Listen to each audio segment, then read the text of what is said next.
Jumpa lagi dengan Dr. Dirga dalam edukasi Prolanis. Saat ini akan membahas tentang topik manfaat periksa gula seminggu sekali pada diabetes pemula.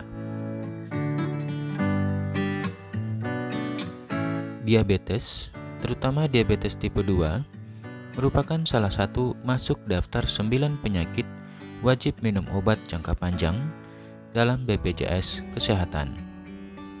Hanya untuk mempertahankan gula darah sewaktu agar tetap terkendali dalam rentang target antara 100 hingga 180.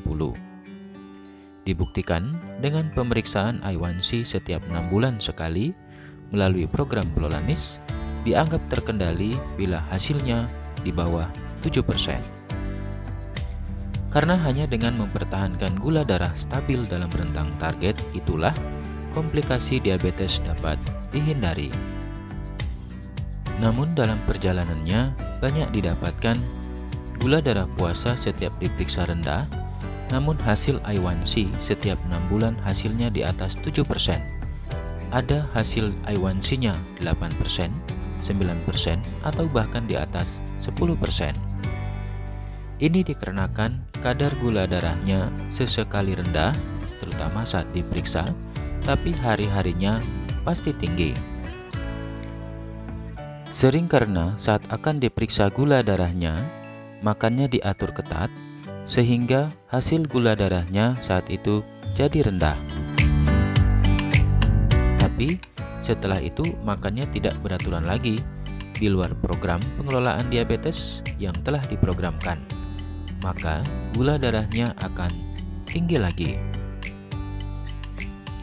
Nah, untuk mengatasi agar hal itu tidak terjadi, maka lakukan pemeriksaan gula darah sewaktu atau GDS. Bila kita telah mendapatkan program rujuk balik atau diberikan buku daftar obat kronis di FKTP, atau telah melewati fase penyesuaian dosis hingga cukup hanya pemantauan mandiri di rumah,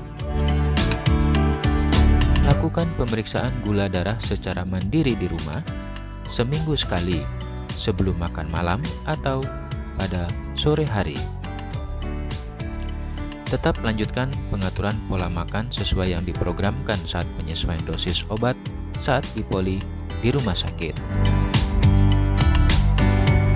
Bila hasil gula darah sore di atas 180, apalagi di atas 200, perhatikan makanan manis apa yang telah dimakan hari itu, yang membuat gula darah tinggi lagi.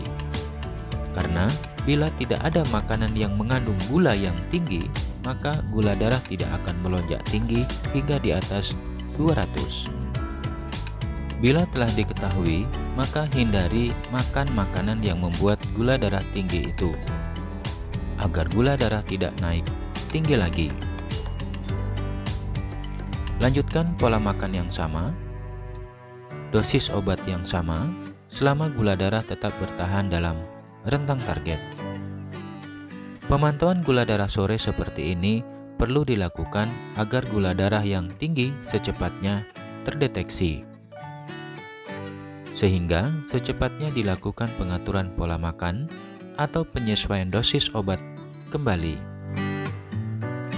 Karena butuh waktu 3 hingga 6 bulan gula darah yang selalu tinggi untuk mengubah A1C menjadi tinggi. Itu artinya bila A1C Bapak Ibu tinggi, berarti minimal sudah 3 hingga 6 bulan lamanya gula darahnya tinggi, bukan baru 1 atau 2 hari yang lalu. Kebayang dong bila A1C-nya tiap 6 bulan periksa tinggi terus, artinya gula darahnya bertahun-tahun tinggi. Makanya tidak heran komplikasi kram, kesemutan, mata kabur makin lama makin cepat terjadi. Agar cepat terdeteksi, salah satu solusinya periksa gula darah sore hari, maka ada 3 kemungkinan hasilnya. Yang pertama, bila gula darah semakin tinggi di atas 180 atau bahkan di atas 200, maka evaluasi komposisi makanan. Jangan-jangan ada makanan yang mengandung gula yang dikonsumsi hari itu. Apakah kuenya, minumannya, atau di bumbu masakannya yang ditambahkan gula saat masak? Bila iya, hasil pemeriksaan diulang. Di hari berikutnya, pastikan tidak ada komponen gulanya dalam makanan. Tapi bila yakin tidak ada bahan pemanis dalam makanan dan dilakukan pemeriksaan minggu berikutnya, hasil gula darahnya tetap tinggi, maka perlu menaikkan dosis atau menambahkan kombinasi obat gula darahnya agar gula darah tetap dalam rentang target. Maka saat itulah waktunya kontrol kembali dan diskusikan kembali dengan dokter pribadi Bapak Ibu. Yang kedua, bila gula darah sorenya tetap dalam rentang target, yaitu antara 100 sampai 180, maka pertahankan dan lanjutkan pola makan dan dosis obat gula yang sama seterusnya. Pada kondisi seperti ini, jarak pemeriksaan dapat diperpanjang. Bila pemeriksaan tiap minggu berturut-turut gula darah sore tetap dalam rentang target, maka pemeriksaan gula darah sorenya dapat diperpanjang menjadi tiap 2 minggu sekali. Dan bila tiap 2 minggu sekali gula darah sore tetap juga masih dalam rentang target, maka pemeriksaan gula darah sore tiap sebulan sekali. Tapi ingat, minimal tiap bulan sekali wajib dilakukan. Ingat, gula darah sore ya, bukan gula darah sebelum makan pagi atau puasa. Kenapa? Karena bila gula darah puasa rendah, gula darah setelah makan belum tentu normal. Tapi, bila gula darah sore atau setelah makan normal, maka gula darah puasa pasti rendah.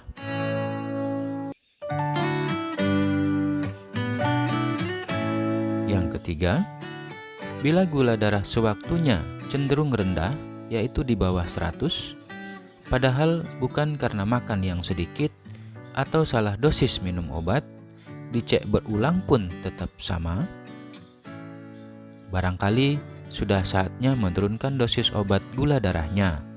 Diskusikan dengan dokter pribadi Bapak Ibu kembali. Agar dipilihkan obat mana sebaiknya diturunkan dosisnya atau obat mana sudah sebaiknya dihentikan. Karena tidak sedikit dalam perjalanannya, dalam pengaturan pola makan yang baik, faktor risiko yang memperberat diabetes semakin berkurang, bahkan hilang. Gula darah dapat kembali terkendali dalam target, bahkan normal tanpa minum obat gula. Namun, semuanya masih dalam batas normal. Jadi prinsipnya, apapun yang dimakan, yang penting gula darah tetap pertahankan terkendali dalam rentang target. Agar lebih mudah mempertahankan gula darah dalam target, jangan makan makanan yang mengandung pemanis dalam pengolahannya, seperti gula merah, gula aren, gula putih, gula jagung, kecap, susu manis, madu, dan pemanis lainnya. Masalah besar saat ini, hampir semua makanan di sekitar kita ada kandungan gulanya, termasuk lauk pauk. Ikan sayur pun dalam bumbunya ditambahkan gula. Yang sering tanpa disadari karena lauk pauk, nutrisari, teh manis, kue manis sebagai makanan hari-hari telah membuat kadar gula yang tinggi terus berulang. Mungkin itu salah satu alasan kenapa penyakit diabetes semakin hari semakin meningkat.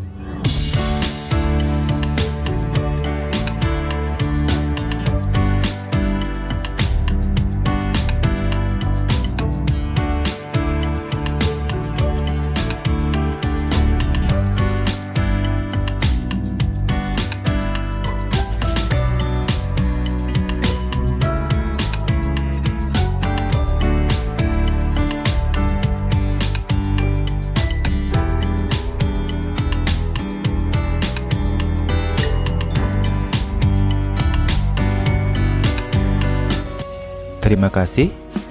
Sampai jumpa di informasi berikutnya.